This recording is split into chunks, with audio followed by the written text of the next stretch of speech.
bienvenue à toutes et à tous, bonsoir, bienvenue dans l'émission F2M Toulouse, celle qui parle du TFC pendant une heure, la seule sur la bande FM à le faire. On vous souhaite la bienvenue si vous nous regardez en live et la bienvenue aussi si vous nous écoutez en podcast. Ce soir on est ensemble pendant une heure pour la 354e émission avec une équipe chargée. Ça fait longtemps qu'on n'avait pas été aussi nombreux un vendredi, j'en suis très heureux. Et on démarre avec l'habitué du vendredi que je vais placer en défense. C'est le vendredi, ça rime avec bonsoir Rémi. Comment ça va? Je recule de plus en plus, j'ai commencé numéro 9, je finis défenseur central. Ouais. Je sais pas, le coach doit pas être content de mes performances offensives, je pense. Ça va, sinon ça va très bien, pardon Sacha. Écoute, parce qu'on m'a soufflé des consignes, donc je les adapte. Vu que tu nous as fait le coup vendredi dernier, on va présenter tous les amis de Rémi. En commençant par...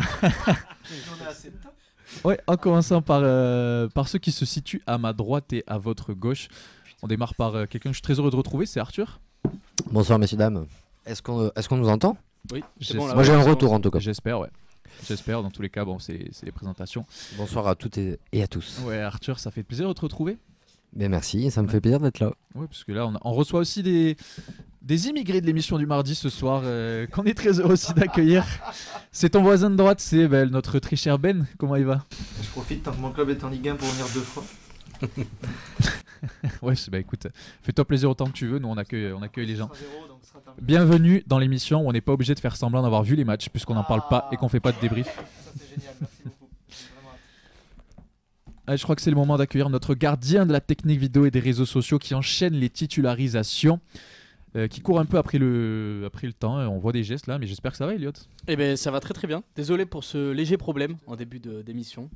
Comme d'hab, écoute, on apprend de nos erreurs. C'est les soucis du direct, voilà, c'est comme ça. C'est exactement ça. Ouais. Mais content d'être là ce soir et content d'être avec vous pour cette nouvelle émission. Très heureux, écoute. On va accueillir aussi ceux qui se trouvent en cabine. C'est un duo que on n'espérait pas voir en début de saison, mais qui est devenu inséparable. Donc on va leur souhaiter la bienvenue et en leur souhaitant aussi une bonne soirée. Ils vont nous accompagner à la technique audio. C'est Nadia et Fred. Comment ils vont? Coucou tout le monde. Moi ça va, et toi Fred? Ben moi ça va très très bien. Bonsoir tout le monde. C'est vrai qu'il y a beaucoup de monde ce soir. Ça fait plaisir un peu de voir du monde sur le vendredi. C'est vrai. On salue évidemment aussi tous ceux qui sont absents et qui peut-être vous les retrouverez mardi ou tout vendredi dans les prochaines émissions. Donc on fait la bise à Vincent, à Mathilde, à Mehdi, à Nathan, à Auxence, à Clément. Et je crois que j'oublie personne. Donc je vous donne le programme de cette émission. On aura forcément les actus du TFC, le calendrier de l'Académie des féminines aussi. Un débat qui sort un petit peu de la sphère TFC, puisqu'on va parler de ce qui a fait les gros titres ces derniers jours. C'est les nouvelles règles arbitrales qui vont être à l'étude pour l'année prochaine et qui pourraient être implémentées dès cet été pour la saison prochaine. Donc il y en a 4 ou 5 qu'on vous détaillera et on se posera des questions sur leur nécessité, leur évolution par rapport au foot actuel. Et puis évidemment, qui dit vendredi dit preview, puisque ce week-end c'est le match à Angers, 2e déplacement d'affilée. On fera la preview avec Fulginiste, le supporter angevin qui sera avec nous au téléphone.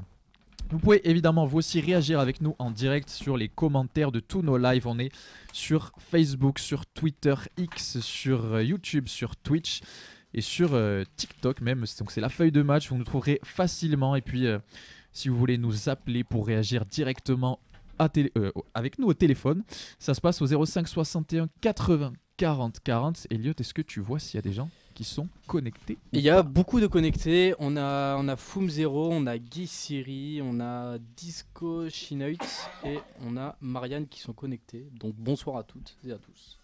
On les embrasse et puis on les invite à réagir avec nous, à préparer leurs arguments pour le débat. Puis je crois que peut-être c'est le moment d'accueillir mon co-animateur du soir. Je ne l'ai jamais vu aussi actif. J'ai l'impression qu'il est bien en forme, bien sportif. C'est notre animateur préféré. Camille Hermé, comment ça va?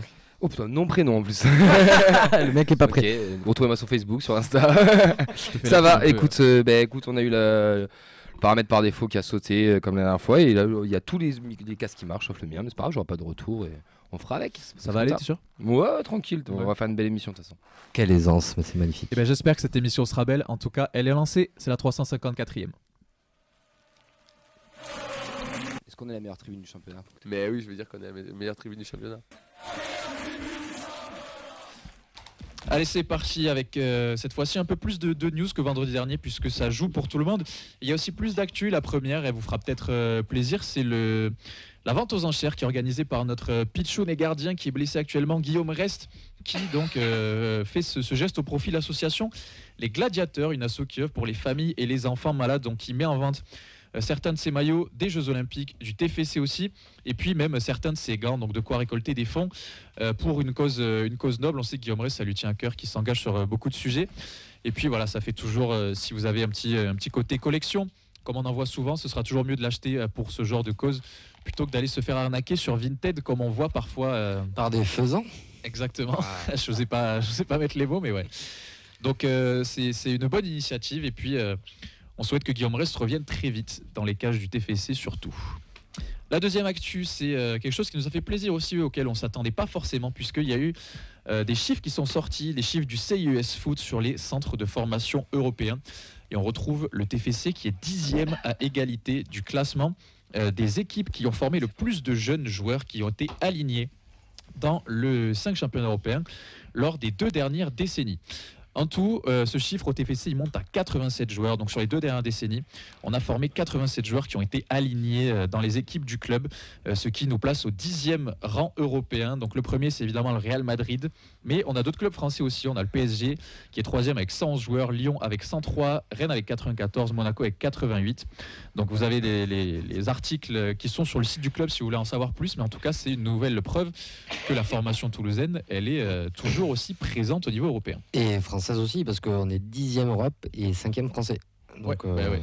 C'est un peu le discours qu'on entend des clubs qui viennent faire le mercato dans le championnat français pour voler nos jeunes. Mais écoute, les chiffres sont là.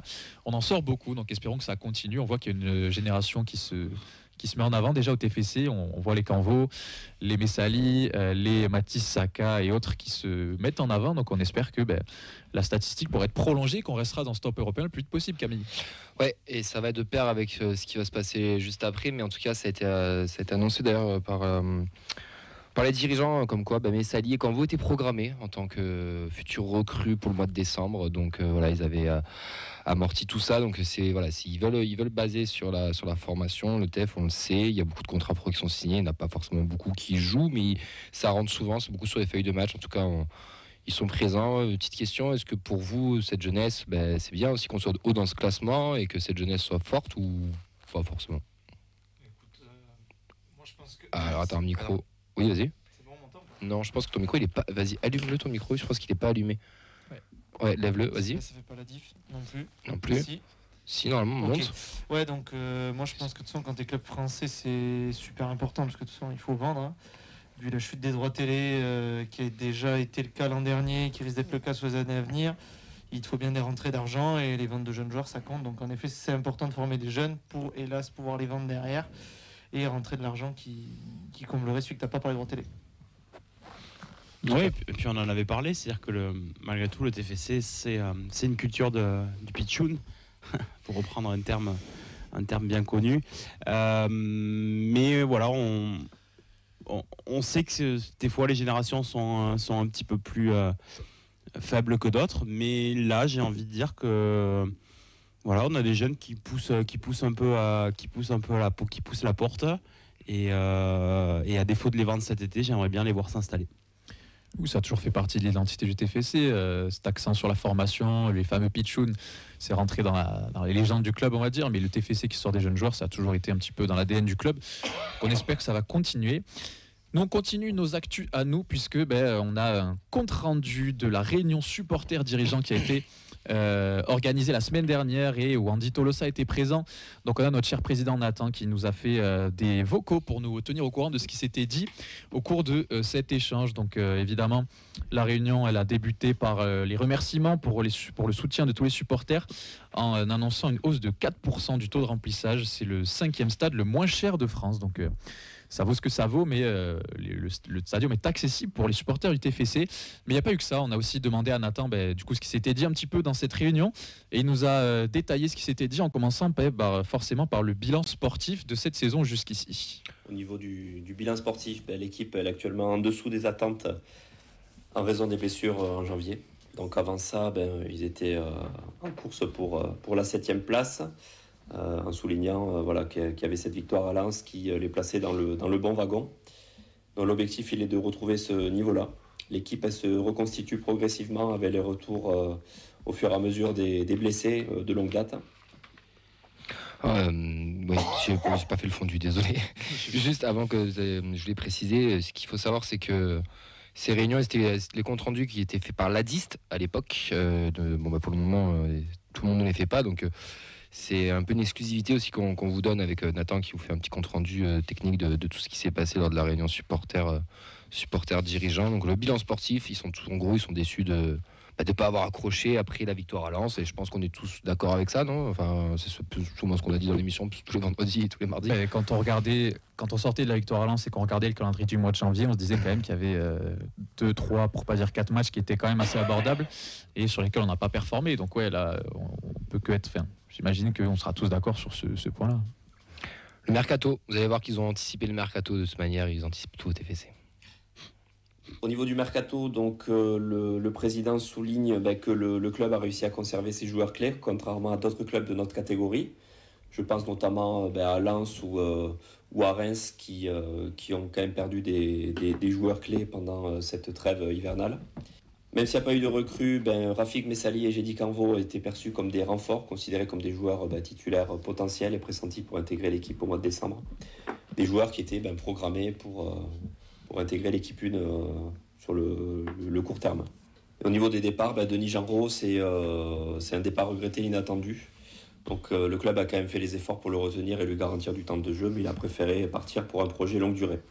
Ça ressemble un petit peu à un discours de caresse dans le sens du poil pour Genreau, vu l'amour que les supporters lui tenaient, mais inattendu, ils exagèrent un peu quand même. Il le poussait dehors. Ouais. Si. Bon, en tout cas, ils avaient tout pris. Mais c'est vrai que le côté Reims-Lens, Rémi, on est d'accord que c'est vrai, nous, on n'a perdu personne. Ouais. Après, je suis ravi de voir qu'on est comparé à Reims et à Lens. Mais c'est vrai que si on regarde effectivement,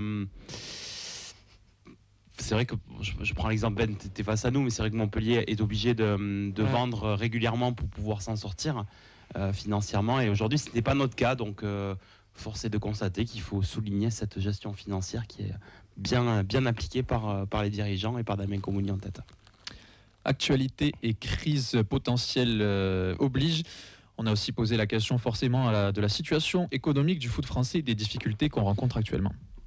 Ensuite, le président a évoqué la situation économique difficile du foot français, mais il a confirmé que le club sera payé au titre des droits télé, malgré les difficultés rencontrées avec les diffuseurs. Il a dénoncé le piratage massif des matchs qui n'avait pas été anticipé et qui nuit à l'économie du foot. Donc, il estime que 40 à 50% des spectateurs regardent les matchs illégalement. Et malgré cela, malgré le piratage, l'audience télé pour les matchs de Ligue 1 et la fréquentation des stades n'a jamais été aussi bonne. Et ça va avec une nouvelle offre de DAZN qui vient d'arriver à 19,99 € par mois et 10 € pour les moins de 26 ans. Ouais, hâte de voir le nouveau prix de la rentrée prochaine. Tous les 6 mois ça devrait changer. C'est annoncé 20 pour l'instant. Ouais. Hâte de voir si DAZN sera toujours là à la rentrée. Je suis pas sûr. La rentrée, c'est quand leur clause de sortie? C'est pas 2025? Non, c'est en décembre. C'est décembre, c'est ça, ouais. RMC a sorti quelque chose comme quoi la Brune pourrait peut-être réfléchir à s'en aller, donc qui sait, peut-être que... Retour de Canal, peut-être? Ouais, je sais pas. Je suis pas sûr qu'ils soient... Enfin, je sais pas. Je suis pas sûr qu'ils aient un tant gros gain d'abonnés pour la Ligue 1, mais bon. Parce que les abonnés sont restés. On a une entrée du Ricola Team Gorge qui vient de faire son apparition dans l'émission. Mal, ouais. On vous dit tout. Merci Nadia. Dopage hors caméra. Exactement, de prendre soin de Rémi. C'est un amour. Exactement. On va enchaîner avec la problématique d'accès au stade. Ça, c'est quelque chose qu'on a tous déjà remarqué. Quand on arrive, l'accès pour rentrer, c'est toujours un petit peu long, etc. Mais il y a des explications. Ensuite, au niveau des difficultés d'accès au stade, donc les problèmes d'accès au stade, ils sont signalés par les supporters, notamment avec des temps d'attente assez longs. Donc la direction, elle reconnaît ces difficultés, elle travaille avec la mairie pour améliorer la situation, notamment en agrandissant l'entrée B et en augmentant le nombre d'agents de sécurité. Donc l'entrée C, elle va rester fermée en raison des dispositifs de sécurité. Et également, les dirigeants ont constaté une augmentation du nombre de fans venant au stade et ils reconnaissent voilà, le manque d'agents de sécurité féminins et voilà, en évoquant le fait que c'était très difficile de trouver des agents de sécurité féminins. Tout le monde va aussi l'entrée. Oui, malheureusement. Virage ouest. C'est celle qui est fermée, effectivement, et qui m'oblige à faire le tour systématiquement du stadium. Ça me saoule. Ouais. Mais bon, c'est comme ça. On la ferme, soi-disant, à cause du parquage extérieur qui est fermé. En fait, il y avait eu un souci sur Marseille. Je me souviens très bien du match en question, où il y avait eu un problème, effectivement. Sur les matchs un peu moins importants, tu pourrais très bien la rouvrir pour fluidifier. Ils veulent pas. De l'autre côté, c'est un bordel. Ah ouais, ça me. Ils veulent pas. Bon, Et ça fait long en marchant quand t'arrives du côté Arène. Surtout que la navette, moi je prends la navette, t'arrives de ce côté-là, tu traverses le pont, tu redescends tout le pont. Et tu fais la queue pendant 1 heure. Ailleurs, je sais pas. Non, mais c'est vrai que du coup. Ils sont donc conscients déjà et ils veulent faire en sorte que. Donc c'est pas mal. Puis c'est énervant quand tu vois qu'au retour elle est ouverte en plus. C'est vrai. Ça te met le double. Oui, ça te met le double sortir par là. T'as les filles qui se coulent. Parce que les gens du parcage sont coincés. Voilà. Ah ouais, d'accord. On enchaîne. Ouais, je vous ai dit en introduction que le stadium c'était le 5e stade le moins cher de France. On a aussi discuté de la billetterie avec les dirigeants. Donc ensuite, il y a eu un point de réalisé avec le service billetterie concernant la campagne d'abonnement. Donc c'était plus sous forme d'axe de travail, puisqu'un point sera fait avec chaque groupe pour en avril-mai pour anticiper la saison prochaine et éviter les problématiques que les groupes avaient connues. Et sur le site de la billetterie, il y aura le process d'abonnement de chaque groupe et les contacts directs des membres des associations de supporters. Et il n'y a pas eu d'annonce de prix pour le moment, donc ils sont en train d'y travailler pour proposer ça d'ici quelques mois. Et la dernière chose que Nathan voulait nous dire, c'est comment cet échange s'est terminé, puisqu'il y a eu une série de questions-réponses sur divers sujets pour en apprendre plus sur le futur du club. Ensuite, il y a eu un temps de questions-réponses sur des sujets variés. Donc on apprend qu'il y aura un nouvel SLO qui est en passe d'arrivée à la place donc de Margot Lissard qui avait une charge de travail trop importante en plus de ce qu'elle faisait à côté. Il y a eu des questions sur le centre de performance. Donc le président nous signale que le projet n'est pas abandonné. Donc le chantier il est fermé et mis en sécurité. Il y a déjà des millions d'euros qui ont été investis dedans et ils attendent le bon moment pour repartir. Et il y a eu des questions sur l'implication de Redbird et Damien Comoli nous dit que comme tous les investisseurs à l'heure actuelle en France, ils sont fidèles tout en se demandant où va le football français. Et bien voilà pour le résumé, on retient que le bilan sportif, on a loupé le coche après Lens, le mercato tout va bien, on a perdu personne et les jeunes sont là, la situation économique finalement on va être payé donc c'est pas plus mal, il y a des problèmes d'accès au stade, on essaie de faire en sorte que la billetterie, un axe de travail qui va se mettre en place et ensuite le centre de performance qu'on en parle souvent, il est toujours d'actualité, nouvelle SLO aussi et Redbird tout va bien, ils resteront là tant que ça marche. Et on remercie encore une fois Nathan et Leandri Tolosa pour nous fournir ces infos. Exactement. Vous les retrouverez très vite avec nous dans l'émission. Nivine, oui la frappe de Nivine. Oui, voilà, magnifique. L'ancienne Marseillaise qui marque contre l'OM et ça c'est pas beau. C'est bon ça, voilà. C'est bon. Dernière news qui concerne les féminines justement puisque une nouvelle fois sélection d'Alexandra Atta-Maniouk dans la liste des Bleus donc pour la phase finale la première phase finale internationale de Tour Élite, donc c'est du futsal. Ça se passe du 19 au 22 mars. La France qui affrontera l'Espagne, la Pologne et la Finlande. Et on peut aussi noter la présence de Laure Boissino qui joue au Toulouse Futsal Club, donc Atta-Maniouk qui enchaîne avec les sélections et cette équipe de France. On lui souhaite évidemment le meilleur et puis on vous tiendra au courant si jamais on jette un œil du côté des résultats, ce que ça donnera fin mars. On enchaîne avec l'Académie, Camille. Ouais, la N3, ils ont joué mercredi, ils ont fait un partout face au Cap Ferré. Sur la FFF, il n'y a pas les buteurs, donc si quelqu'un les a, je suis preneur. Mais la grosse info, c'est ce dimanche, avant de venir au Danube, à 14h30, il faudra être aux annexes 1 du stadium, puisqu'il y a la Coupe Gambardella, dont nos seuls pitchouns qui sont encore en lice dans cette coupe. Donc il y a un petit événement, parce que c'est entrée gratuite. Il y aura un numéro de tombola sur votre entrée. Vous pourrez vous garer sur place. Le parcage visiteur sera ouvert pour qu'on puisse se garer. Grâce à votre ticket de tombola, il y aura un challenge viola à la mi-temps. C'est quoi le challenge viola? Si vous êtes tiré au sort, vous aurez une tentative pour aller battre la mascotte du milieu de terrain et remporter le fameux maillot third, le maillot des violettes. Donc 5 personnes seront tirées au sort. Le ou la plus rapide pourra gagner un maillot. Il y aura même un village pitchoun installé avec 2 food trucks présents. De mémoire, c'est Tommy's et je sais plus le deuxième. Et il y aura même une boutique éphémère pour acheter du merch et tout ça. Donc c'est un mini-match, on va dire, de Ligue 1 au niveau de l'annexe pour la Coupe Gambardella. Vous pouvez retrouver toutes les informations sur le site du club, donc sur le site officiel du club. Il y a un article qui est dédié. En tout cas, ce week-end, c'est la Gambarde, c'est Toulouse face à Auxerre. Auxerre qui est une bonne petite équipe aussi, il faudra faire attention. Mais on a domicile et faut aller chercher l'exploit tout simplement. Puis 14h30, ça fait quoi? Ça fait 15h15, 15h30, 16h15, voilà, 17h vous êtes au Danube. C'est bon, non? Très bien. Ça passe. C'est le timing parfait, j'ai envie de dire. Et ben voilà, tout ça l'annexe 1 pour les soutenir nos pitchs dans le Gambardella. On enchaîne avec les filles. Ouais, les féminines, c'est le retour à la compétition, puisque la semaine dernière c'était tranquille, c'était repos. Là, il y a un déplacement à Nice pour l'équipe de seconde ligue, donc c'est dimanche à 13h. Après donc cette semaine de coupure, c'est le moment de remettre la machine en route. On sait que c'est un peu plus compliqué en ce moment que ce qu'on a connu les dernières semaines. Donc les Niçoises, elles sont 11e avec 8 points, nous on est toujours 3e. C'est l'occasion ou jamais de repartir de Nice avec les 3 points et se replacer dans la course à la montée qui s'annonce tendue jusqu'à la fin de la saison. La R1 joue aussi. Ouais, Coupe d'Occitanie, là c'est déplacement à Capitanie, ça sera le 1er mars à 20h, c'est donc la Coupe d'Occitanie. Donc voilà, petit derby pour la R1 en couple samedi 1er mars à 20h. Et les 19, elles, nos petites pitchounettes, elles recevront Nice le dimanche 2 mars à 11h. Donc les Niçoises, elles sont dernières, nous on est secondes. Le coach nous l'avait dit mardi, l'objectif c'est de tout gagner. Donc elles ont un petit peu la pression. Mais pour le moment elles sont deuxièmes, donc elles s'en sortent très bien, elles sont à égalité. D'ailleurs mardi on retrouvera tout le débrief avec le coach Antoine Gérard dans l'émission comme on avait l'habitude et qu'il y a un match des féminines. Qui dit vendredi dit publication sur nos réseaux de tous les programmes. C'est à 16h, vous en avez l'habitude. Et vous retrouverez les résultats tous aussi sur nos réseaux.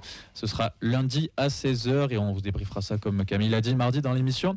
Nous, c'est l'heure de notre débat du soir. Donc les nouvelles règles de l'arbitrage qui vont être étudiées. Qu'est-ce que ça peut changer dans le foot mondial? Capitaine, c'est celui qui a la barre quoi, et qui conduit le bateau. C'est à nous de décider qu'est-ce qu'on veut faire cette saison. Si on veut jouer le haut, si on veut jouer le bas. Et après, t'as les moussaillons. C'est ceux qui rentrent qui vont faire la différence. Et c'est tous ensemble aujourd'hui, on va chercher un résultat. Je l'entends jamais de ce jingle en fait. Pas souvent. Ouais, rarement. Ouais. Je l'aime bien. C'est le jingle des vendredis, ça. Je l'aime bien celui-là. Mon cher Sacha, putain, j'ai tout donné là.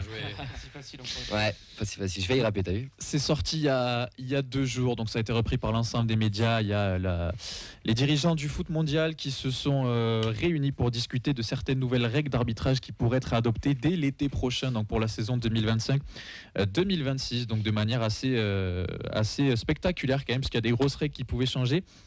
C'est la FIFA qui va se rendre à Glasgow pour rencontrer les représentants de l'IFAB. Donc ça concerne surtout le projet mis en place par Arsène Wenger, dévoilé il y a quelques années déjà, sur la règle du hors-jeu qui pourrait être amenée à changer. Donc je vous rappelle la règle à l'heure actuelle. Pour qu'un attaquant soit considéré hors-jeu, il faut qu'il ait une partie du corps avec laquelle il peut marquer qui soit derrière le dernier défenseur, donc derrière la fameuse ligne qu'on voit au révélateur sur les ralentis. Et bien là, le but de cette règle, ce serait d'inverser un peu la tendance, puisqu'il faudrait que l'attaquant soit intégralement derrière le défenseur pour être considéré comme hors-jeu. Donc c'est quelque chose duquel on parle depuis un moment quand même, mais là qui pourrait être mis en place enfin. Il y a quelques autres règles aussi qui vont un peu dans les prolongements de tout ce qui a été mis en place concernant l'arbitrage et l'arbitrage vidéo, puisque on parle de l'instauration d'un challenge comme ça se fait dans plusieurs autres sports. Donc pour contester les décisions arbitrales, ça serait plutôt pour les entraîneurs qui pourraient donc utiliser ce procédé pour inviter l'arbitre à regarder les images et à rejuger sa décision pour pourquoi pas l'inverser. Et puis il y a aussi ce qui avait été testé pendant la Coupe du Monde féminine en 2023. C'est les annonces des arbitres dans tout le stade, donc avec un micro qui diffuse dans la sono du stade pour expliquer à chaque fois les décisions et plus avoir ce moment où on est dans l'incompréhension, où on a juste écrit une vérification à la VAR sur les écrans géants et où tout le monde attend sans trop savoir quoi faire, donc ça pourrait être mis en place. Et puis la dernière règle qui est discutée, c'est celle de l'arrêt du chronomètre, qui là aussi pourrait changer pas mal de choses, comme ça se fait dans d'autres sports. Donc à l'heure actuelle, on était plutôt depuis la Coupe du Monde 2022 sur l'instauration du temps additionnel qui était un peu plus long, où on prenait en compte beaucoup plus les différents arrêts de jeu et plus non seulement les changements ou les blessures. Là, on discute tout simplement de augmenter le temps de jeu effectif des matchs de foot, donc arrêtant le chrono chaque fois qu'on perd un petit peu trop de temps et que le ballon sort ou qu'il y a litige et que le jeu est arrêté. Donc ça fait beaucoup de choses, mais c'est ce qui va être discuté dans les prochains jours et qui pourrait révolutionner le foot. On pense surtout à cette règle du hors-jeu et peut-être à la règle du chronomètre, puisque ça changerait forcément la manière dont on joue. Messieurs et dames, puisque je vois Nadia en cabine, je vous pose à toutes et tous la question, est-ce que c'est la bonne voie à suivre ou est-ce que ça peut paraître un petit peu ridicule quand on voit ces changements-là ? Moi, le hors-jeu, je suis contre, parce qu'à part Morata, je pense qu'il marque un nombre de buts hors-jeu incalculable. Non, en fait, je me dis que ça va changer totalement ta façon de défendre, puisque des lignes hautes, tu vois, comme tu vois le Barça qui joue vachement le piège de hors-jeu à 40-45 mètres de leur ligne de but. Je sais pas, moi j'ai du mal. Après, il faudrait que ce soit testé, mais moi j'ai du. Ça changerait. Enfin, après, on a eu des règles qui ont changé le football, mais celle-là vraiment, Mais est-ce que le coup du millimètre, ça te plaît aussi ? Tu vois, le thé de calculer au moindre micromètre, voilà, donc c'est ça aussi. En fait, le problème, c'est que vu que c'est quelque chose qui reste subjectif, parce que c'est toujours une ligne un peu placée. Bien sûr. C'est pas fonction du point de vue, est-ce que vraiment le ballon, là, j'ai vu qu'en FA Cup, ils vont tester le hors-jeu semi-automatique. Donc ça, à la limite, je trouve ça un peu. C'est quoi ? Il y a un capteur dans le ballon, et en fait, ça va te. Il me semble que c'est ça. Il y a un capteur dans le ballon. Je te regarde parce que t'es anglais, mais ok, donc je vais inventer. Il y a un capteur dans le ballon. En fait, au moment où tu vas taper le ballon, on va savoir pris où sont. Genre, je sais pas exactement, j'ai pas pu dire ça. Au final, ça va parce que c'est le problème de la goal line technologie, savoir si on est derrière la ligne ou pas. Mais la goal line, c'est oui donc ou non. Ça, ce sera le même, le même catch. C'est tout vu que. En fait, la goal line, c'est oui ou non. Le ballon, il est passé ou pas passé. Là, le hors-jeu, tu vois bien qu'à chaque fois, on sait jamais si le ballon, il est vraiment quitté le pied. Est-ce finalement, il reste pas une petite seconde où il y a... En fait, je trouve qu'il y a toujours ce côté... Je sais pas. En fait, c'est pas oui ou non pour moi, le hors-jeu. C'est bien le souci du hors-jeu, d'ailleurs. Après, s'il fait ça, s'il propose ça, Arsène Wenger, c'est pour éviter justement le micro-nanomètre. Non, mais c'est pour éviter tout ça, parce qu'on est d'accord que ça rend fou quand tu as un ongle de doigt de pied qui fait que tu es hors jeu et que pour lui, il faudrait que le corps soit entier. Mais est-ce qu'on ne déplacerait pas juste le problème en fait, dans l'autre sens, pardon. Oui. Ah non, mais c'est peut-être même plus dur de voir si l'attaquant est tout à fait passé que de voir s'il a un bout du corps devant. C'est la même chose, sauf que soit tu as un millimètre qui dépasse en avant, soit en arrière. Moi, je pense que tu déplaces le problème. C'est un peu ça. Il n'y a rien de satisfaisant. Ça, en tout cas, l'esprit de la règle, et il s'en est jamais caché Wenger, c'est en tout cas de favoriser les attaquants et de prôner un football plus offensif avec plus de spectacle. Là, Mbappé, il part en contre-attaque, tu le verras plus jamais. Enfin, déjà que quand il a du retard, tu le revois pas. Le retour du libéro oui, à mon avis. Le retour du numéro 5. C'est pas écrit, à mon avis, les défendront beaucoup plus bas. Ouais. Et tu auras peut-être des lignes beaucoup plus étendues. Ton milieu de terrain va en chier comme pas possible, parce que tu auras des espaces énormes. Mais tu n'auras plus des blocs resserrés hauts comme fait. Enfin, À voir. Je sais pas, Rémi, t'as pas entendu. Mais... Sur le hors-jeu, j'ai pas trop d'avis en fait sur la question. Par contre, je me dis qu'effectivement, là, on est en train de parler avec des moyens techniques, tout ça, etc. Mais si on globalise cette règle effectivement à tous les niveaux, à tous les championnats ou autre chose, je pense qu'il y aura des adaptations parce que la Ligue 1, effectivement, tous ces championnats-là, il n'y a pas de souci, mais cette refonte-là, elle amène un nouveau football. Donc ce nouveau football-là, il va falloir aussi être capable de l'appliquer, pas que justement sur les grandes compétitions, ce genre de choses-là. Je crois la VAR en Ligue 2 par exemple. Ouais, mais même dans tous les championnats, parce qu'effectivement cette règle sera appliquée partout, mais partout il n'y a pas les mêmes moyens. Donc là je parle effectivement pour le football amateur en l'occurrence, mais est-ce qu'il y en avait besoin ? Oui, certainement. Je suis plus adepte, on en parlera derrière, des règles qui suivent derrière, parce que je pense que ça va révolutionner le football dans le bon sens. Là, je suis un peu comme Ben, je suis un peu dubitatif, mais j'aurais tendance quand même à laisser la chance au produit. Elliot, j'ai l'impression qu'on a des réactions sur ce sujet. Alors, on a un très très long commentaire qui résume toutes les règles. C'est un auditeur qui nous donne son avis sur toutes les règles. Donc, j'ai juste commencé par la première, et à chaque fin de règle, je vais revenir sur ce qu'il a dit. Le hors-jeu, ça changera rien, ça va toujours pour 1 cm. Voilà. Moi, je suis un peu d'accord. Moi, je pense que tu décales le problème. Tu auras toujours ton micromètre du mec entier. Juste que tu auras plus de buts parce que le mec aura de l'avance sur l'attaque. C'est ce qui va un peu dans le sens de voir plus de spectacles, voir plus de buts à voir, mais parce que c'est des choses qui peuvent être testées. Je crois qu'il parle de tester dans certaines conditions. Voir plus de spectacles, moi je rejoins Ben. Si tu mets un bloc bas bien dégueulasse, ton spectacle il va pas être bon. Si tu mets les bus, le spectacle il est fini. Enfin, je sais pas. Plus jamais à 40 mètres. Je me dis, est-ce que c'est pas le sens de l'histoire en fait, Dans le sens où, je sais pas, peut-être qu'en dans les années 80, il y avait des mecs, quand on leur a dit qu'on pouvait plus faire de passes en retrait au gardien, ils ont dû monter sur leurs grands chevaux et dire c'est quoi cette histoire, on tue notre football, etc. Donc j'essaie de me placer dans l'optique de bien sûr. voir le foot d'après, qui sera peut-être tout automatisé, où tu as la Ligue des Champions, tu n'auras plus d'arbitre et ce sera un robot. tu vois, Mais en fait, moi je voulais pas aller là-dessus encore parce que j'attendais la suite, mais en fait le problème il est là le problème, c'est que le football n'est pas prêt à évoluer en fait.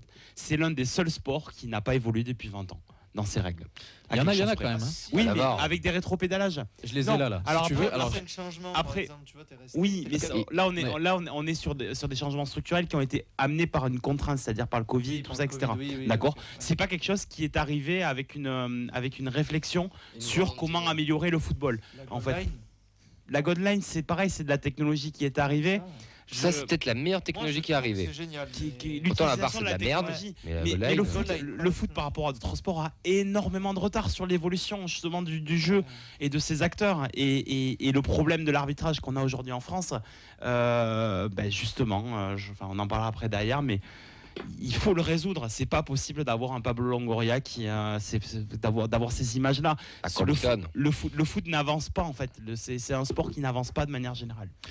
Justement, au niveau des règles qui ont changé ces 15 dernières années, il n'y en a pas tant que ça, mais il y en a quand même quelques-unes. Donc il y a eu en 2012 la Goal Line Technology. 2012. Ouais, c'est 2012 et ça a été utilisé pour la première fois dans le mondial. Dans le mondial, je crois que c'était 2014 où c'était vraiment pour tout le monde. On a eu l'histoire des changements. Donc en 2018, l'instauration d'un 4e changement en cas de prolongation, qui a été la règle qui a été prolongée en 5 changements pour tout le monde suite à la période Covid. On a eu en 2019 le gardien qui devait garder un pied sur sa ligne au minimum sur les pénaltys. Ça aussi. Et on a eu la VAR en 2018 et depuis la Coupe du Monde 2022 et la saison 23-24, le temps additionnel qui est allongé pour essayer de rallonger le temps de jeu effectif. Mais c'est que des changements de forme en fait, c'est ça. Ça n'a pas révolutionné le jeu. Je vois ce que tu veux dire. Ça n'a pas révolutionné le jeu. Allons dans le jeu alors. De quoi ? Allons dans le jeu, enchaînons sur les règles suivantes. Qu'est-ce que tu penses des règles qui concernent l'arbitrage, toi ? Mais moi justement, je pense que ces pauvres arbitres, il faut les aider. Il faut plus de clarté aussi, il faut plus de communication. Ça marche dans tous les autres sports. Il n'y a même pas de débat en fait là-dessus. Et aujourd'hui au foot, je pense qu'effectivement on est les premiers. J'entendais encore des confrères là, tout à l'heure en arrivant qui justement disaient effectivement que les entraîneurs ils demandaient plus de communication. Mais en fait aujourd'hui il faut être capable d'accepter entre guillemets de se regarder. Et ça, le football ne se regarde pas en fait. Il n'aime pas s'auto-regarder en fait, le footballeur. Parce qu'effectivement il y a des mauvais comportements sur tous les terrains et on préfère mettre un mouchoir là-dessus plutôt que effectivement régler le problème. Équiper effectivement les arbitres. Moi j'avais bien aimé ce principe tu en parlais là pour le mondial du micro et d'avoir les arbitres qui parlaient au stade. Moi je trouve que ça c'est déjà une grande ouverture. Équiper les arbitres de micro, moi je trouve ça très bien également. Et ensuite mettre plus de micros effectivement un peu partout dans le stade. Ne me dites pas qu'on n'a pas les moyens de le faire, ce n'est pas vrai. On n'a juste pas envie de le faire. C'est-à-dire partout dans le stade. Je comprends pas. Partout dans le non, mettre des micros bord terrain, amplifier. Coach, arbitre, pour qu'on ait plus en fait cette notion de. En fait. Quand t'es spectateur, quand t'es spectateur, t'es plus en animation. Tout à fait, et que en fait il y a un peu ce sentiment de honte et de culpabilité quand il y a un mauvais geste ou une mauvaise réaction. Parce que je pense que moi il faut pointer du doigt. Moi le Pablo Longoria, pour moi 15 matchs c'est même pas suffisant en fait. Pour moi il doit avoir beaucoup plus en fait. C'est pas possible d'avoir c'est quasiment le minimum qu'il pouvait prendre, je crois. C'est pas possible en fait d'avoir ce genre de comportement. Je considère toujours que c'est. Enfin, bref, c'est bon. Mais bon, après voilà, moi ça c'est mon avis. Moi j'aimerais que le foot soit un peu purifié et qu'on redevienne au sens du jeu et du spectacle. Moi je veux un foot spectacle. Dans les discussions qu'on avait devant le foot maintenant. Dans les discussions qu'on avait, je crois que c'est Vincent qui en parlait dans notre discussion de prendre certains sports quand on prend le rugby.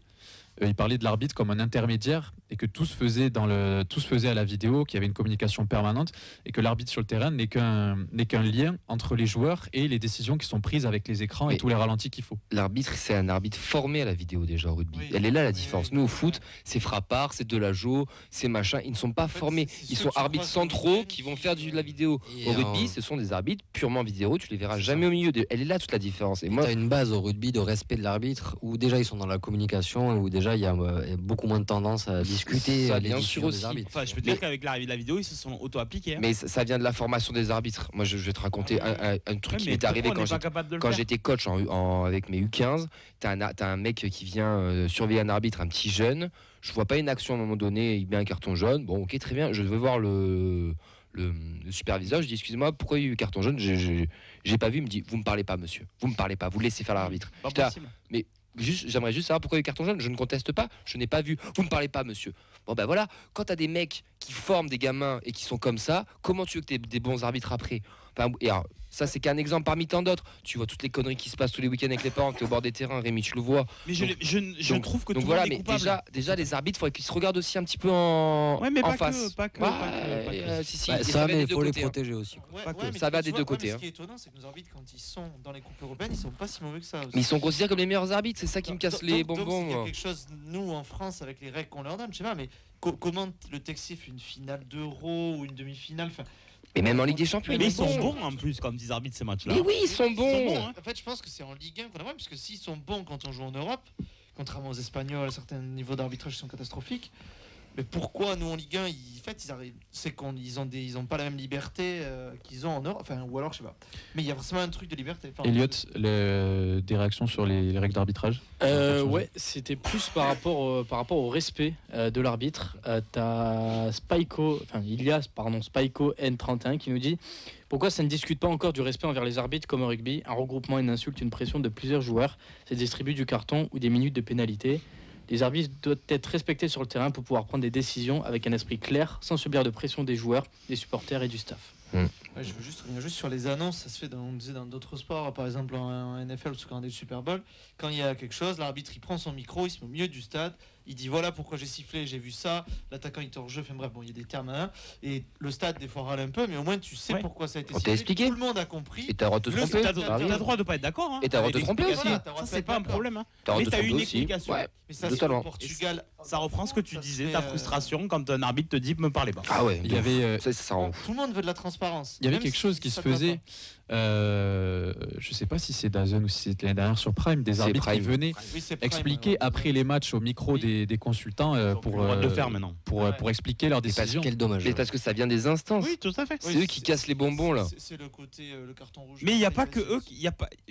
Moi, je veux pas qu'on tape que sur les arbitres là. Non, moi je te parle sur des instances. Moi, donc quand j'ai les arbitres, c'est aussi moi, tout le monde est coupable. Les gars, on écoute Fred, vas-y. Alors sur l'arbitrage. La première chose, l'arbitre quand il est sur le terrain. Alors vous preniez l'exemple du rugby, qui pourrait s'appliquer au foot aussi. Sur les grosses décisions, l'arbitre au rugby ne parle qu'au capitaine. Dans tous les sports, d'ailleurs. C'est pas que le rugby. Voilà. Moi, je suis au basket, il n'y a que l'arbitre qui a le droit de parler. Il y a que le capitaine. Donc là, déjà, on pourrait. Le foot, c'est censé être ça. Personne ne respecte. On pourrait l'instaurer de manière forte. C'est les règles. Ça a un peu réduit quand même, parce que tu vois quand même qu'ils sortent quelques jaunes de temps. Normalement, t'es pas capitaine, t'as pas le droit d'aller parler avec l'arbitre. Normalement. C'est censé être sanctionné maintenant, mais c'est pas toujours. Est-ce qui s'est passé avec le Monégasque? Oui, moi ça me dérange pas. Mais moi j'ai pas envie de pleurer sur ce carton rouge. Pas vraiment, franchement. Ouais, mais justement, ça a une figure de symbole. Ouais, pardon, Fred. C'est dur. C'est la sanction avant. C'est un acte isolé, c'est dommage. Après, sur les dirigeants au bord du terrain qui s'emportent, c'est quand même assez compliqué, je trouve, de maîtriser chaque dirigeant. Alors, à part les sanctionnés, comme a été sanctionné Longoria, je vois pas comment. T'as le droit d'avoir du savoir-vivre aussi, et de pas t'emporter. Ouais, mais je veux dire, c'est pas l'instance en elle-même qui contrôle chaque personne, quoi. À moins de mettre un garde du corps qui retient le président qui est au bord du terrain. Mais je vais te poser une autre question, Fred. Qu'est-ce qu'ils foutent là? Ouais, moi ça va. Merci Rémi.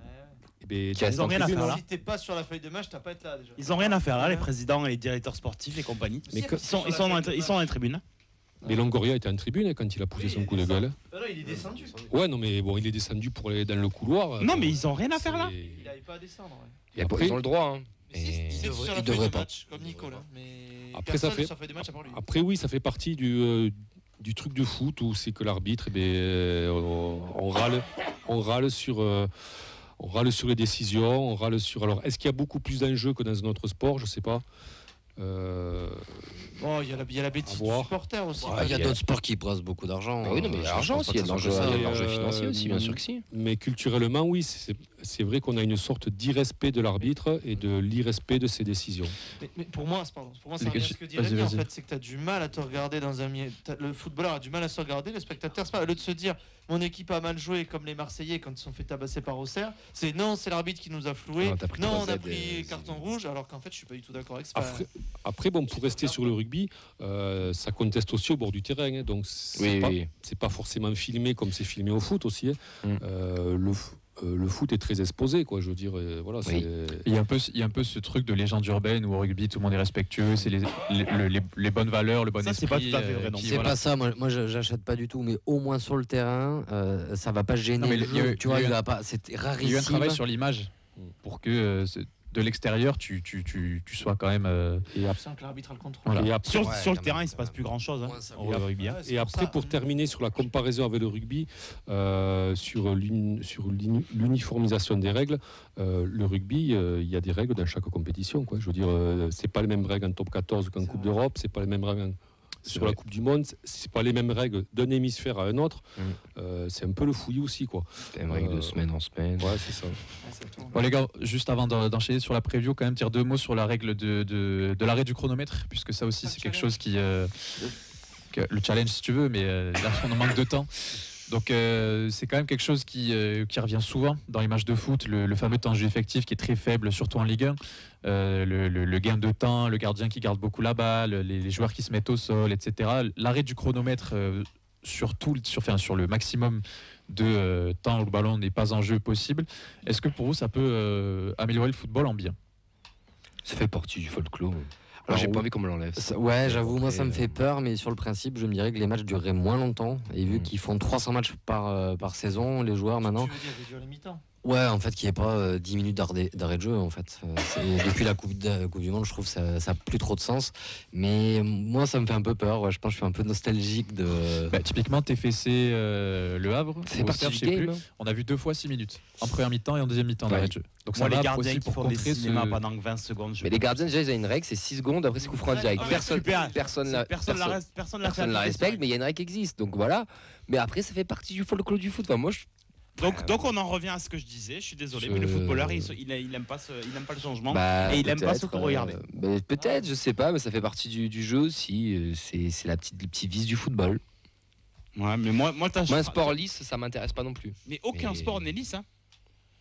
Justement, ça amène du sel, on va pas en parler le challenge là, mais ça amène du sel. Hein. On a 2 minutes, 1 minute. C'est incroyable, je veux que ça soit mis en place immédiatement dès la saison prochaine, un challenge par coach, merci, au revoir. Ouais, moi je suis d'accord aussi. Un seul. Ça responsabilise aussi les coachs. On explique vite fait ce que c'est un challenge. On peut pas faire plus, ouais. Je l'explique tout à l'heure, mais en gros, c'est une possibilité que tu as de faire appel aux arbitres pour qu'ils jugent à nouveau une décision qu'ils viennent de prendre et peut-être l'inverser et que si jamais tu n'es pas content sur une faute, sur un but, sur une expulsion, tu puisses solliciter les arbitres pour qu'ils revoient eux-mêmes les images et qu'ils soient forcés de remettre en question leur jugement. Ouais. Sur ça, plus en fait les arbitres qui peuvent avoir le micro, je pense que ça serait pas mal pour la transparence et quelque part aussi responsabiliser les joueurs, les arbitres.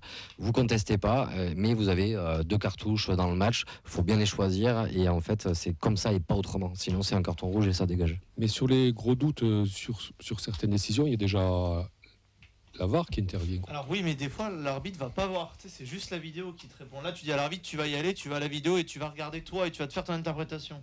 Ouais, mais alors le coach, il en a un par mi-temps. Non, un par match. Un par match. Un par match. Deux par match, je pense. Il va falloir qu'il cible vraiment sur quelque chose. En NFL, c'est 3 par mi-temps. Donc imagine. Mais ça peut être sur un carton jaune, ça peut être sur n'importe quoi, hein, Fred. On voit quand même beaucoup de décisions qui sont annulées par la commission après les week-ends de match. Donc ça pourrait trouver son utilité. Ça peut être un ballon en touche, ça peut être n'importe quoi. Au basket, ouais, mais ça enlèvera. Il a raison, Fred. Ça enlèvera pas la contestation parce que quand tu auras utilisé ton challenge, si tu l'as utilisé au bout de 10 minutes et qu'il y a 2-3 autres situations litigieuses.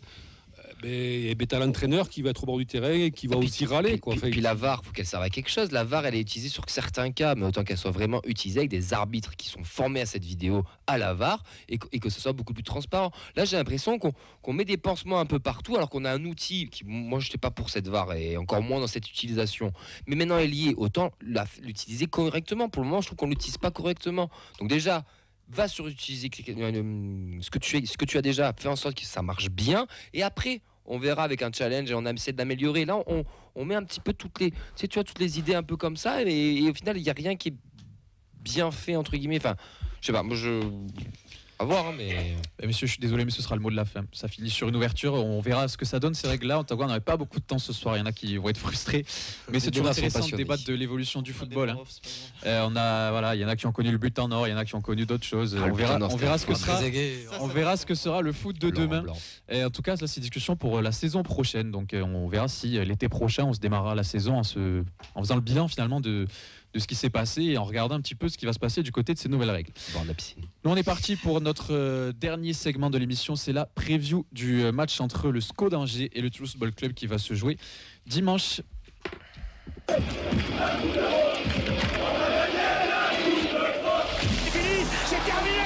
Le Toulouse Football Club remporte la Coupe de France 2023. Avant qu'on reçoive Mathieu Fulginis sur X, on vous donne rendez-vous ce dimanche au Danube, bien entendu, à partir de 17h15 pour le coup d'envoi un petit peu avant, mais on va mettre un thème ce dimanche. Le thème, c'est qu'on va rendre hommage à tous nos attaquants, qu'ils soient actuels ou de maintenant, ou actuels ou d'hier, pardon. Donc vous venez avec votre maillot d'attaquant, donc vous avez un maillot de Elmander, de Bonilla, de Gignac, ou même Robert Mal, qu'importe, vous venez, le but c'est qu'on les encourage à marquer une nouvelle fois un maximum de buts. Donc on ramène tout son maillot du TPC d'un attaquant et on va avoir que des attaquants dans le Danube pour attaquer correctement ce match. Allez, juste avant de recevoir notre invité, on vous donne un petit point sur l'infirmerie. Yann Beau devrait être dans le groupe. Zakaria Bouklal aussi, donc plus de peur que de mal sur sa sortie le week-end dernier. Joshua King ne devrait pas être là. Évidemment, Guillaume Rest et Nicolas Hyssen toujours forfait. On verra le groupe qui risque de tomber demain. Normalement, on devrait avoir Fulginiste en ligne avec nous. Est-ce que tu nous entends ? Oui, je suis là. Bonsoir, comment ça va ? Ça va et vous tous ? Bah écoute, plutôt bien. On espère que ça ira tout aussi bien dimanche soir après le match. En tout cas, est-ce que tu peux te présenter un petit peu pour ceux qui ne te connaissent pas parmi nos auditeurs ? Ouais, bah du coup, moi c'est Mathieu, supporter d'Angers depuis un bon bout de temps déjà. J'habite quasiment à Angers aussi. Je suis abonné au SCO depuis des années également. Et sur les réseaux, je me suis fait entre guillemets connaître, tout modestement, parce que je supportais Angelo Fulgini et je le supporte toujours. Et je fais aussi partie d'un média, si on veut parler comme ça, depuis la butte, qui relaie un peu les actus du SCO. Voilà. Bon, écoute, sacré joueur de Ligue 1 quand même, on va pas t'en vouloir pour ça. Mathieu ou Fulgini ? J'ai pas. Première question que j'ai envie de te poser, c'est pas la plus cool, désolé, mais on est forcément obligé d'y penser. Nous, tu sais, en Coupe de France, on s'est fait sortir par Guingamp, et puis il y a eu un match pour le SCO cette semaine qui, lui aussi, s'est fait éliminer face à une équipe de Reims qui est en panne de forme en championnat. Donc on a envie de te demander, est-ce que c'est un échec de ne pas avoir sa place en demi-finale, et est-ce que tu vas rejoindre le club de tous ces supporters qui vont se dire, c'était cette année ou rien pour notre club? Alors pour ta deuxième question, étant donné que le tirage c'est Cannes, pour Reims, on aurait pu se dire que oui, ça aurait pu être la bonne occasion parce qu'on n'aurait pas joué le PSG en demi. Après, année ou pas, je ne sais pas, on pourra jamais le savoir, mais sur le match en lui-même, un peu dégoûté de comment ça s'est passé parce que je veux pas tirer sur l'ambulance, mais on a eu un raté à 5 minutes de la fin. Ce même joueur a raté son tir au but. Mais donc l'élimination, elle est un peu amère, si tu veux, à digérer.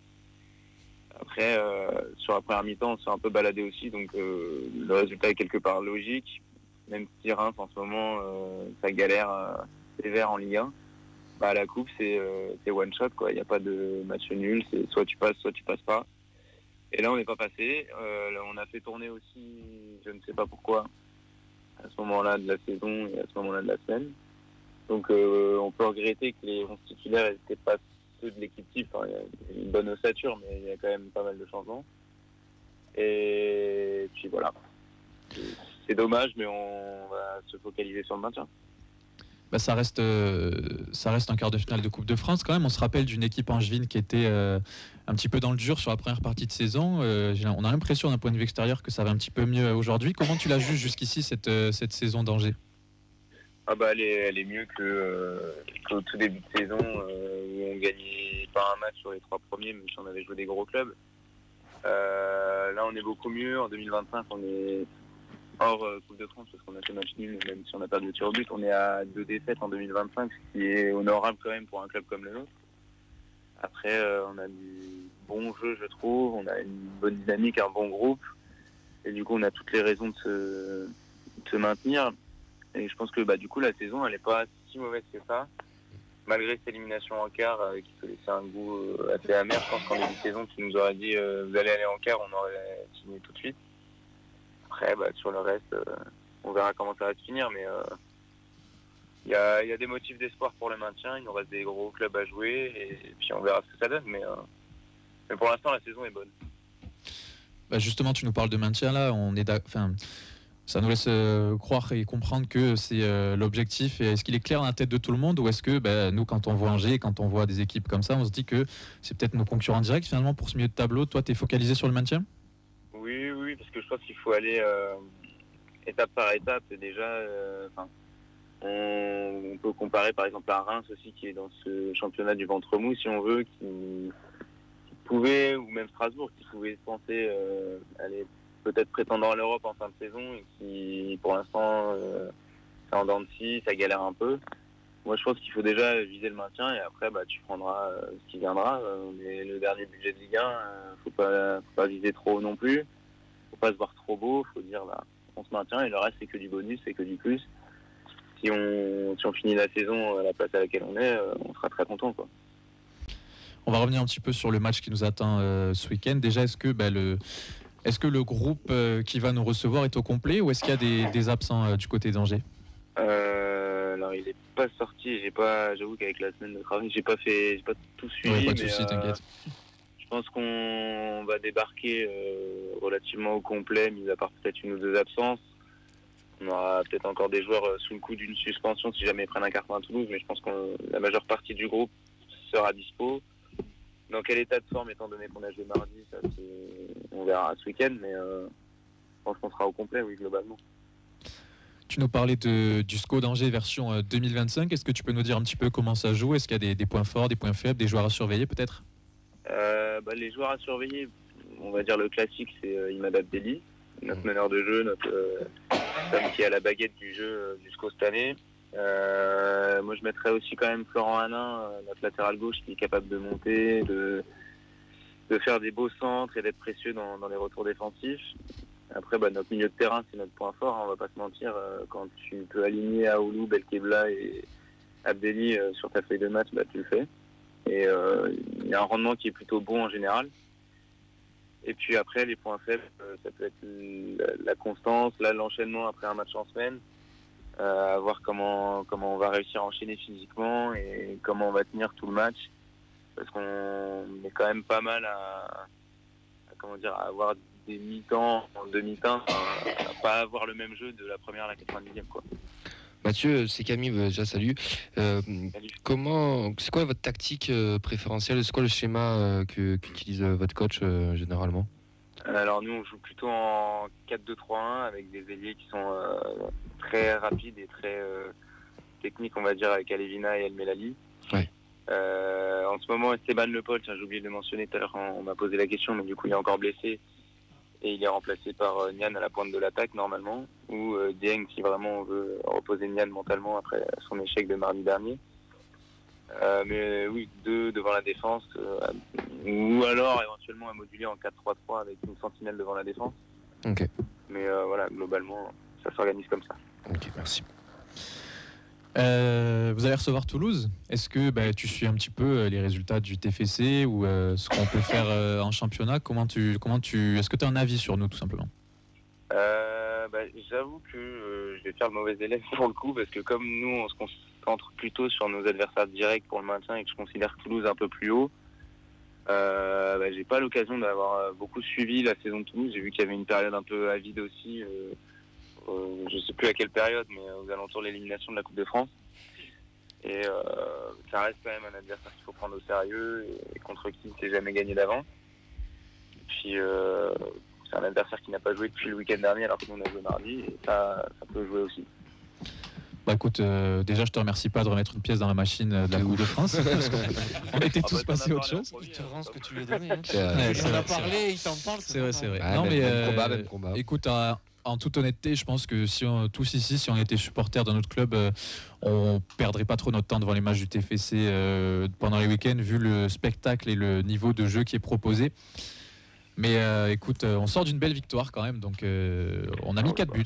Je pensais qu'on le ferait pas cette saison. J'espère que c'était pas un signe isolé. Dans tous les cas. Qui ne gagne pas au Havre, pardon. Mais... il y en a qui perdent au Havre, t'inquiète. Bah justement, autant de buts, mais on a gagné là-bas. Deuxième déplacement consécutif, et tu sais que nous en tant que Toulousains, les déplacements à Angers, ça nous réussit plutôt bien. Ça fait un petit moment qu'on n'a pas perdu chez vous. Est-ce qu'on peut dire qu'on est votre bête noire? Allez hop. Si tu veux, ça peut être ça. C'est pas vous votre plus gros. Pour une fois qu'on peut dire ça. Bête noire. Mais si tu veux, on verra dimanche si jamais on gagne. Ouais, normal.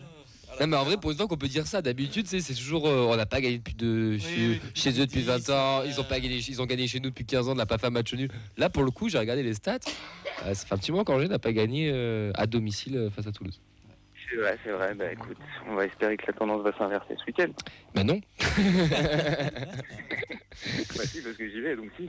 Bah match nul, tout le monde est d'accord, match nul 2-2, il y a des buts, du spectacle, tout le monde est content. On vous a laissé gagner pour le maintien il y a quelques années. On vous avez pas du tout laissé gagner, tu te souviens pas du match mon gars. Non mais à l'aller ils ont été sympas, ils ont raté le péno. Ouais, et d'ailleurs j'avais vu que tu avais mis sur X une stat qui était affolante, que Angers était la meilleure équipe d'Europe après avoir ouvert le score, c'est ça, mais la seule fois où vous n'avez pas gagné, c'était à Toulouse. Cette année, oui. Ah, c'est ouf ça. Vraie bête noire, on va dire, alors pour te faire plaisir. Yes. Allez, dernière question bonus avant de se quitter avec les pronostics. C'est la question qu'on pose souvent à nos invités. Là, c'est simple, le mercato il est fini, mais tu as un pouvoir magique. Tu peux prendre un joueur du TFC et l'intégrer dans le groupe angevin pour la fin de saison. Qui est-ce que tu nous prends? Alors tu m'aurais posé la question il y a quelques temps, je t'aurais dit De Jaeger, mais ça c'est pour une private joke avec les copains, parce qu'on adore l'alcool. Mais sinon, nous aussi, t'inquiète, on avait compris. Sinon je te dirais à Bouklal pour cette année. Parce que il n'aime pas trop l'alcool. C'est un joueur efficace, et puis c'est un des seuls joueurs que je connais de votre effectif. Bah écoute, t'as bien raison, il est en forme en ce moment, il nous a mis un beau but, un retourné acrobatique, je t'invite à aller voir si tu l'as pas vu. On termine en te demandant ton pronostic pour dimanche. J'ai compris que tu serais au stade, donc on te souhaite un bon match. Et qu'est-ce que tu vois pour cette opposition entre le SCO et le TFC? Vu la dynamique de la semaine, etc., plus les stats que tu as mentionnés, c'est-à-dire un petit 1 partout, ou un 0-1 pour Toulouse, mais je préfère un partout. Bah écoute, on verra si t'as eu le nez fin. En tous les cas, on te souhaite une bonne soirée. Merci d'avoir été avec nous. Vous pouvez retrouver, on peut te retrouver sur X, Fulginiste. Merci de venir une nouvelle fois dans l'émission. On espère que vous arrivez à obtenir ce maintien en fin de saison et puis se revoir l'année prochaine. Yes, pas de souci, avec plaisir. À bientôt, bon match. À bientôt, bonne soirée. Ciao. Bonne soirée. Allez, nous aussi on va se quitter. Vous pourrez retrouver les pronos de toute l'équipe qui sont publiés maintenant sur les réseaux. On essaye nous aussi de choper le bon score. Je vais remercier tous ceux qui ont été avec moi en plateau ce soir et en cabine. Une grosse émission, on était très nombreux. Donc je remercie Elliot à la technique vidéo. Je remercie Rémi qui est venu alors qu'il était malade. Je remercie Nadia et Fred, votre duo préféré de la technique audio. Merci. Je remercie Ben qui est venu faire un tour du côté de l'émission du vendredi. Alors c'est comment le vendredi en 5 secondes? Frustrant. J'ai hâte de finir j'ai beaucoup de choses à dire. Je remercie Arthur qui a toujours le sourire. Et je remercie Camille qui a couru partout en début d'émission, mais qui a assuré comme d'habitude. Donc on vous donne rendez-vous dimanche au Danu ou mardi dans l'émission. Merci Sacha. Prenez soin de vous. Ciao.